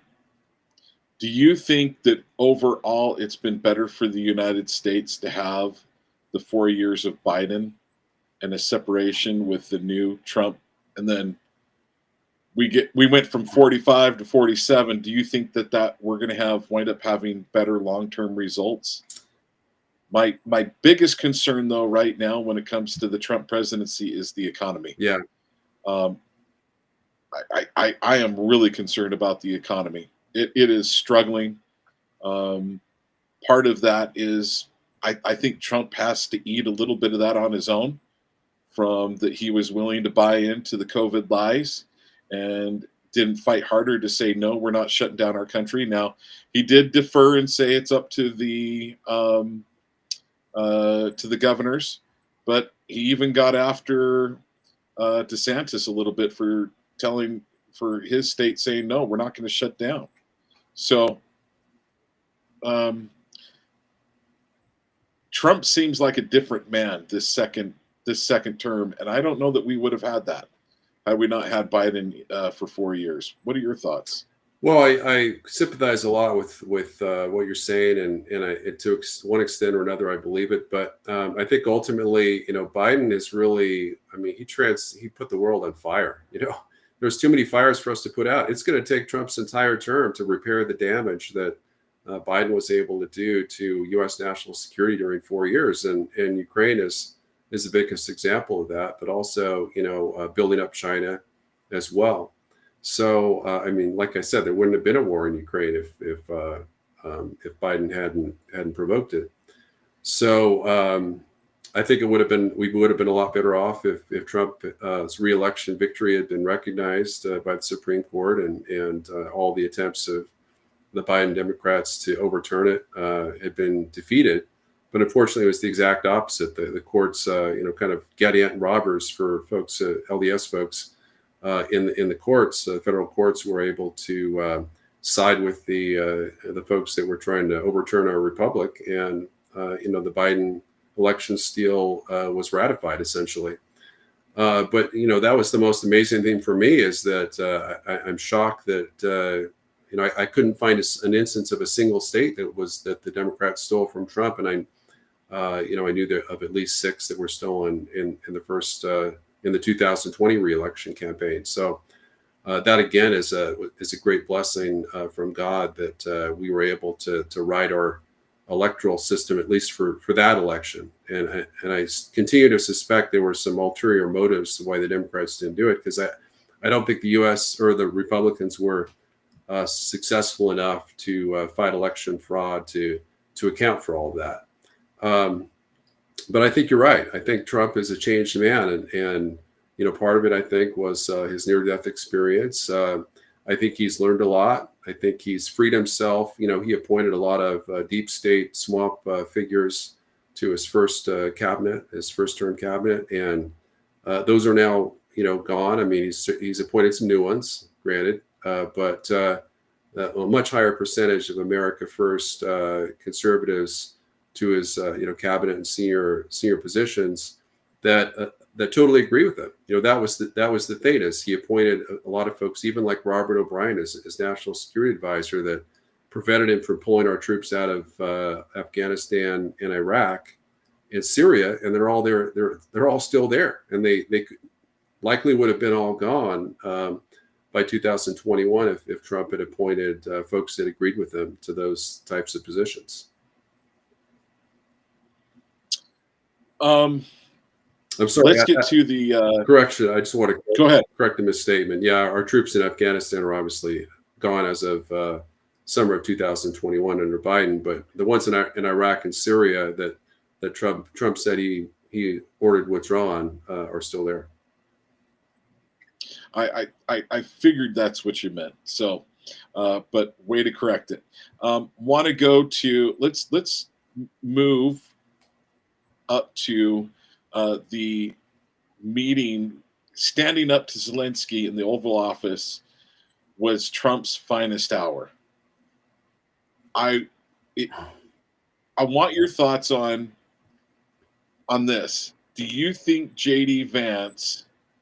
So JD Vance kind of got to the point where it seemed like he just started to stir. How about this? Ben Shapiro, people like Ben Shapiro said JD Vance stirred this up, right? And then and Trump was all able to be the calm guy in the room all the way through up until the very end, and then he let him have it.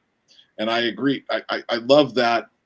I love that statement. But there's a part of me that was going in. I almost wondered if this was the situation. And then on top of that, after Zelenskyy was trying to, basically do a whole new bargain right in front of the cameras and everything, I liked everything that went down. I want your thoughts.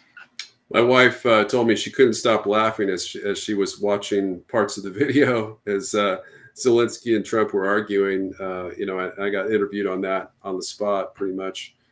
Yeah, I mean, I think Ben Shapiro is right on, he's wrong on most foreign policy issues, and this is no exception. This was not a Vance thing. This was a Zelensky thing. Zelensky, if you watch the full 45 to 50 minutes, of the press conference, you find Zelensky was arguing. He was contradicting Trump on numerous issues frequently, and Trump was, as you said, Trump was playing the peacemaker, and kind of at one point he poked him and said, "Okay, we agree to disagree on that." He kept saying things that were untrue, kind of denigrating the U.S. essentially, and late in the interview, Vance was like, "Okay, that's it. He's gone too far. He's accusing President Trump of being a Kremlin propagandist in the Oval Office." It's basically what he said. He's like, "Oh yeah, Putin said the same thing. You're saying the same thing as Putin. You're like repeating Russia propaganda talking points." And I was like, "Are you kidding me?" I mean, the Ukrainian ambassador to the U.S. was face palming, when he was saying that, knowing that he was basically self-immolating himself on national TV, and it was great, And President Trump's like, "I'm not going to take this crap. I never liked you." It's like he never liked Zelensky from the beginning because he thought Zelensky didn't defend him on the impeachment, in 2018. Yeah. Well, even saying that, talking about the phone call, and whole things along those lines. Yeah, it's ridiculous. Yeah. Okay, so I want to start with this though. From the very beginning, before one head of state is going to meet with another, there are ground rules set for everything. From the time they get there, the time that they're going to show up, from what's going to be worn, what's going to be talked about, the topics that are going to be covered. And I guarantee you Zelensky has a ton of people that were like, "Donald Trump, if you're going into the Oval Office, and it's going to be held in the Oval Office as opposed to somewhere else on White House grounds or some other place. Donald Trump wants people in suits when they're in his office." Even Elon Musk, when he's in the Oval Office, where he may wear just a t-shirt underneath, but he's got a suit coat on, right? When he's in the Oval Office. So, and Elon Musk is doing everything that Donald Trump wants him to do, including taking a bunch of heat. So Zelensky, the fact that he's not wearing a suit when he goes there, and he's wearing one of his little jumpsuits trying to look like I don't know what, from the very get-go, he was poking and prodding, and then we come to find out that there was a big old breakfast or whatever had with the Democrats, and the Democrats were telling him to stick a dynamite in this whole conversation and just blow it up. Zelensky could not have handled that much worse. And so either Zelensky was totally trying to destroy it, or he was listening to someone that was telling him to totally dump truck that whole thing. Your thoughts? Yeah, I think Zelensky was trying to destroy it. I think look, Zelensky, I don't think he wasn't happy by the result of what happened. I think I agree. He did have to backtrack after Trump cut him off militarily, which I don't know. I don't think he really anticipated. I don't think that he thought Trump would cross that line, but he absolutely did.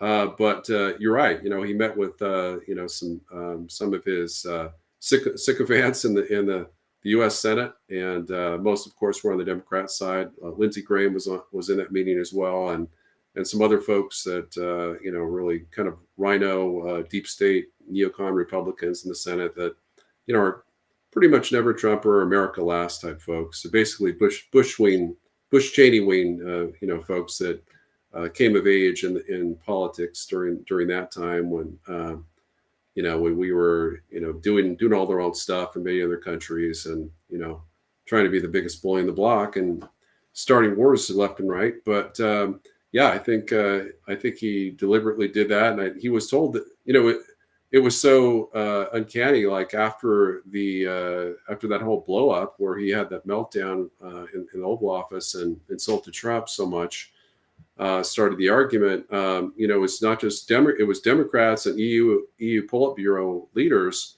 were like posting the same message. That's what we see with the Democrats is they have this hive mind. They're like, okay, this is our talking point for this month. We're going to focus on these 3 talking points. We're all going to say the same thing.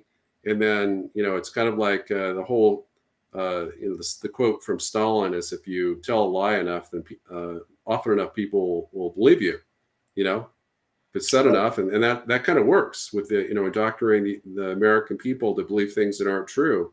It certainly worked with the war in Ukraine and all the disinformation propaganda we've received from the Biden regime and Ukraine on that. Worked with COVID. Worked with pretty well with COVID for quite some time. Yeah. In terms of the whole masks work and we need to have this massive economic shutdown and that's going to save us and prevent the spread. And that didn't happen at all.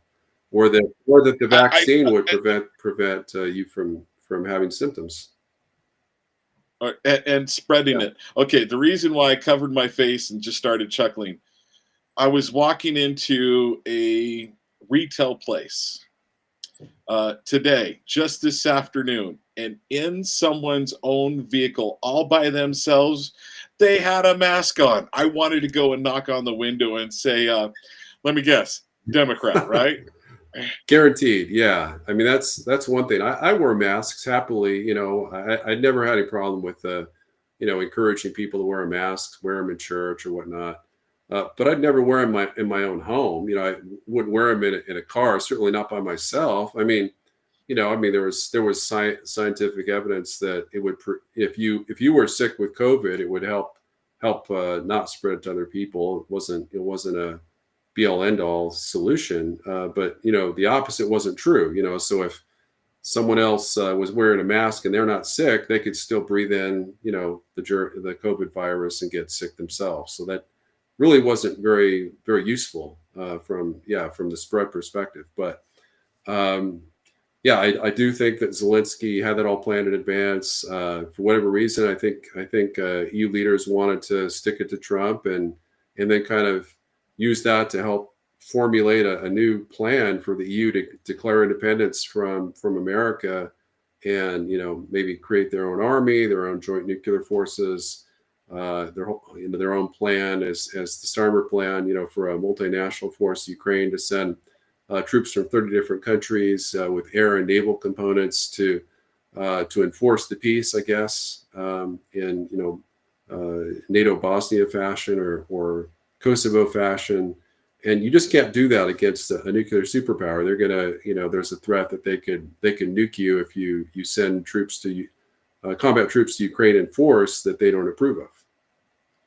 And I want to share. There's a couple of things that you have in this post.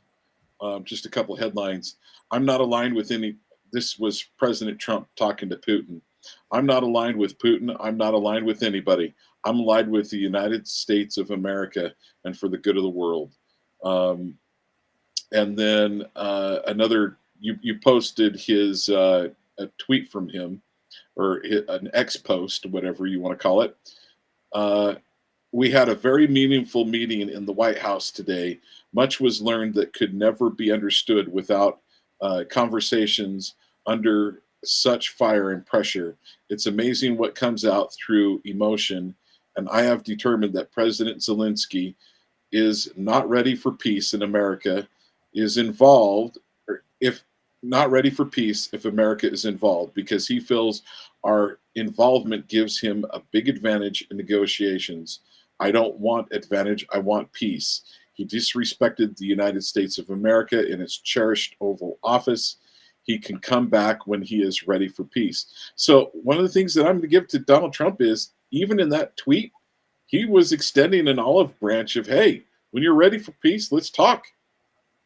And then he suspends all military assistance to Ukraine. I think that was another good move.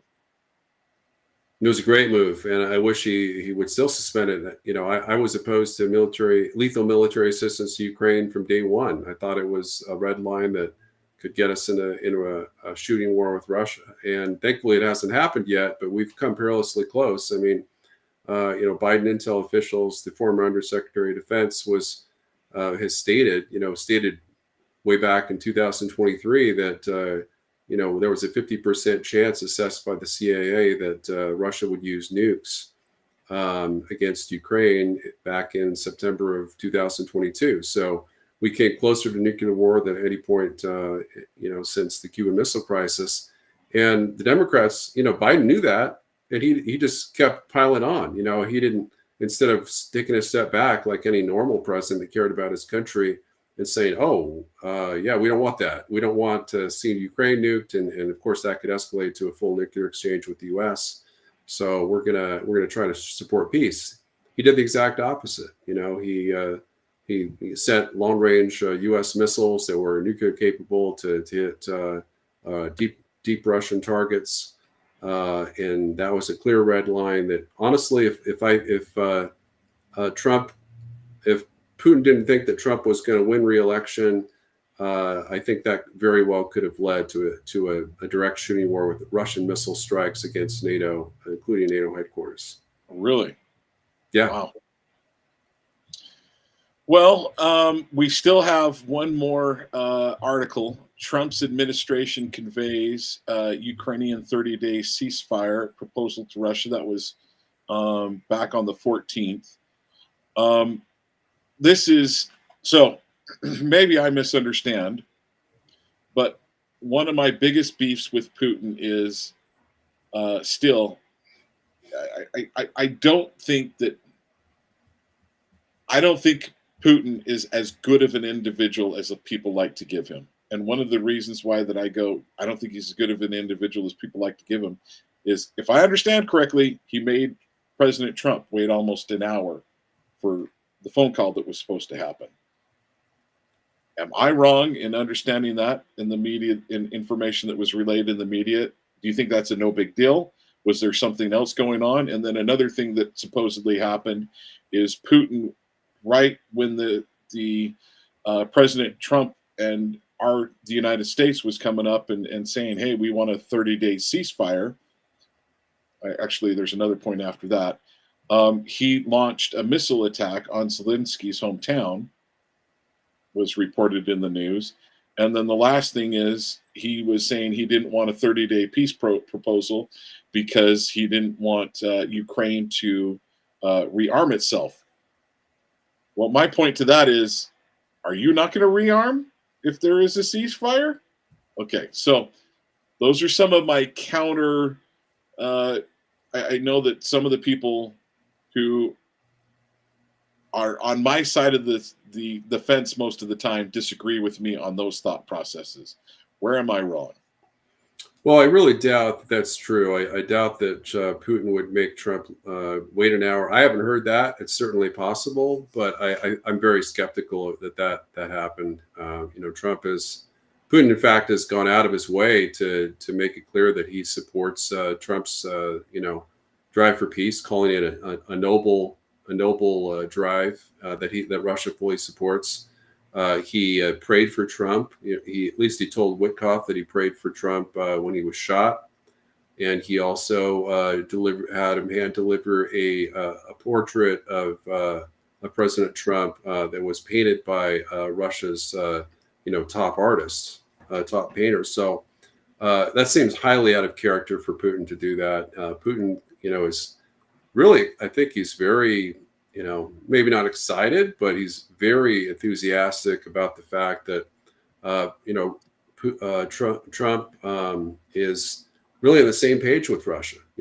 We want to focus on what we have in common instead of making up, conflicts and kind of converge in the interests of peace and stability and pursue U.S. national security interests, which actually coincide in a lot of ways with Russia's in terms of, restoring peace and stability in Europe, to have this strategic partnership, which will benefit us both economically in terms of rare earths and also neutralizing the Sino-Russian alliance.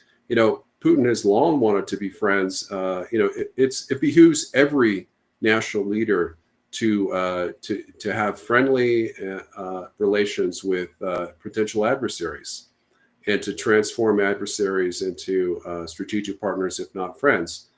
That's always been the case. I mean, I can't think of a situation when that's not been the case.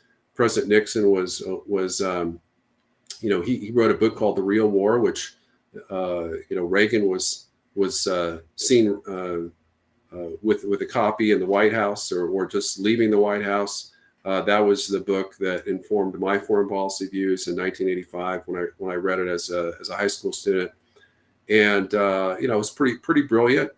Nixon unfortunately didn't pursue all those policies as president, but he had the hindsight to say, this is what we could have done better. And, really it was a good strategist. And he talked about the need to, for the U.S. to accommodate Russia and China and have better relations with Russia and China than they have with each other. And that was the whole point of his really ill-fated trip to Beijing. His ideas were good, his strategy was sound, but it was always meant to fail. I mean, he wasn't going to peel off a communist communist great power from the Soviet Union because they had more in common with each other than they had with us. And so that attempt failed, and it backfired badly. But there's a lot of reasons why I think Trump's kind of reverse Nixon or reverse Kissinger, where he's trying to co-opt Russia and do an entente with the U.S. Against China. Probably not going to have a military aspect. So, entente maybe isn't the best word, because that does imply a military partnership. Although I'd love to see joint military exercises between the U.S. and Russia. I think that'd be very positive. It would make us more secure. Send a message to China that they can't rely on Russia as a partner or an ally. You think there's any chance of that happening? Yeah, I think we could get there. Yeah, I think we could get there. I mean, certainly if my peace plan and my strategic framework agreement were implemented, I think I think we could do it. Yeah, absolutely. It wouldn't be a military alliance between the U.S. and Russia, but joint military exercises, I can definitely see that happening, especially probably naval exercises. I would say ground exercises would be less likely, but definitely we could have joint U.S. Russian naval exercises. Well, so real quickly, David, I want to mention, because I just put in Putin made Trump wait for phone call, and one of the things that popped up was from Newsweek, a headline from Newsweek. Putin laughs upon being told he's running late for Trump phone call. That's a headline, but that kind of referred to it. So I was like, am I completely up in the night? I'm 50 years old now, so every once in a while I have senior moments, and then I'm like, am I actually really remembering things correctly? And I could be wrong. But okay, so what are your thoughts on one of Putin's issues of not wanting to have the 30-day ceasefire, or at least there was some pushback? One of his statements was, I don't want Ukraine to be able to rearm. And my thought when I heard that was, well, you're telling me if there was a 30-day ceasefire that you wouldn't rearm? And I've heard that I've had people push back on me on that and agree with me on that. What are your thoughts? Well, it was Russia that. And do you think that was an issue at all, in any way, shape, or form? Russia was the first to conditionally agree on the U.S. Or the Trump proposal for a 30-day ceasefire. They did so at Riyadh during the first peace talks in February 18th, between Rubio and Russian Foreign Minister Lavrov. And the conditions were, this was a concession from the Russian side, is they said that they'd be willing to do a 30-day ceasefire, providing that the main points of a peace framework, ending the war in Ukraine, were substantially agreed to. So that was that was really the go light for Trump to say, okay, let's focus on negotiating, agreeing upon the main terms. U.S. and Russia could do that. We produce some kind of one-page document, say these are the terms we've agreed to, and then Russia would say, okay, now that we've agreed to that, we'll support a ceasefire conditionally upon Ukraine, stopping fighting as well. Ideally accepting the terms, but really, agreeing to the ceasefire. And Trump didn't jump on that. I'm really disappointed that Trump. Why do you think he didn't? And that was that. Why do you think he didn't jump on that? So there's been kind of an artificial timeline that was reported that I think I reported back in, I think it was late January, and I wrote an article about it. But there was kind of a leaked Trump peace plan, and it had like a certain order and a certain timeline for everything. And almost everything has panned out except for the Trump-Putin meeting. There was a Trump-Putin meeting that was on the calendar that was supposed to occur by early March. And so, but everything else has pretty much, happened on schedule. And basically the timeline was that there would be a ceasefire by the end of April, and then a fully negotiated peace agreement by May 9th, which is Russia's victory day over Germany, Nazi Germany, which they always celebrate with military parades, famous during Soviet times, but they still have, Right. smaller parades to celebrate that. It's one of the biggest holidays in Russia. But basically, the idea is that you have to have a ceasefire to negotiate peace terms, and that's really not the case. I mean, if you look at probably the war that is most similar to this conflict is the Korean War, in which peace talks began in June 1951. Then it weren't finalized for 24 months later. It was like 23 to 24 months later in the summer of 1953. So we had peace talks going on for 18 to 24 months while the war was being heavily fought. But again, it was kind of a similar situation where there was kind of a little bit of a stalemate. In this case, Russia has the upper hand, but in that war, both sides were pretty much evenly balanced between China, North Korea on one side, and South Korea and the U.S. on the other. There's no real logic to the idea that you have to have a ceasefire to negotiate the terms of a peace agreement. So, I think Trump and part of my article is going to discuss this, is that I don't think Trump's going to be successful in getting a 30-day ceasefire, because he hasn't really made hardly any progress that's been publicly reported in coming to terms with Russia, in terms of a substantial agreement on the main points of a peace deal.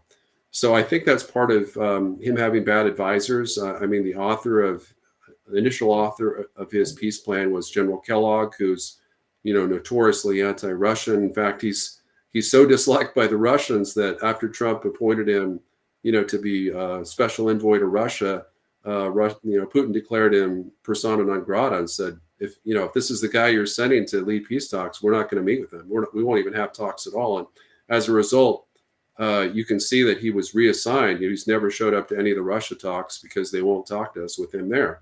So, that was, what I'm saying is the guy who wrote Trump's initial peace plan is someone who's, very firmly on the Ukraine side and really kind of hates Russia. So we got a few, we're at 6:00. What last thoughts would you like to give to the audience before we step away? Well, first, I'd really like to thank you for letting me interviewing me on a monthly basis and sharing some of my national security updates. I'd like to encourage all your viewers to please go to my Substack, Real War Substack, at dpyne.substack.com. Once again, dpyne.substack.com, and also to go to my X handle at at America First Con. Con as in conservative, not con as in con man. I came up with that handle. I just ran out of space, basically. I wanted to put America First Conservative. I think it was like 2016 or thereabouts, and just didn't didn't have the space, and I'm like, I don't know what else to put. So it still sounds pretty good, but that's where I post a lot of my daily updates is on X at America First Con. It's worth the follow, folks. It's worth the follow. Yeah, my number of my followers is still pretty minuscule. I think I'm at 1773, and you got me beat. Yeah, that's all I have to say. Elon Musk has like 38 million, so I've got a ways to go. Well, any other thoughts that you want to get out before we end the show? No, I mean, I think that 2 hours is covered. I think we've really talked on all the important stuff. I just to let your viewers know, my next article is going to be an update to my peace plan, and the main update is going to be that I've finally come around to decide that it might be a good idea for Trump to accept Russia's demands for all of the 4 oblasts along their constitutional borders. I've been strongly opposing that for a while. But basically, Russia came out and said that if that's not accepted, they're going to keep fighting the war, and they're going to go for not, those 4 oblasts are going to go for 4 more, which would be, I think it was like 37% of Ukraine. So I think it'd be much better for us to keep them at 23% of, or actually 22% of Ukraine's territory versus 37%. Because Russia really does have the ability to, if they want to have a major new offensive that's kind of a mobile combined arms offensive, they do have the military capability to conquer, much of Ukraine, much more than they have now. Well, I want to say thank you for coming on. I really appreciate you. I like. So here's what I find with David. I have like 97% agreement probably with you, somewhere between 97 and 99. And I love to go, okay, where am I wrong on this? And you're not afraid to tell me where I'm wrong. So I appreciate that. I love that. Yeah. Rush Limbaugh also said he was 97% right at the time. So, I'm not saying you're wrong with the 3%. You very well may be right on the 3% we disagree with. But I thought that's funny that you said 97% because, Rush Limbaugh always said 97% of the time I'm proven right. So that's a good record. Well, I said we're in 97% alignment, I think. I didn't say I was 97% right. Well, thank you for joining me again. I appreciate you, my friend. God bless you. Thank you for being a great American and joining us here again. It's too bad that I don't have a daily show. If I had a daily show, trust me, you'd be on once a week. So thank you for your time. Thanks for joining me. And I want to say thank you to you, the audience. Thank you for being here. This has been Talk with John. We look forward to seeing you next Tuesday. Let's see. Next Tuesday, we'll have Michael Letts. And one of these days, we got to get you and Michael Letts on for a roundtable again, because that was a lot of fun the short time that we had. Yeah. So, folks, it's been Talk with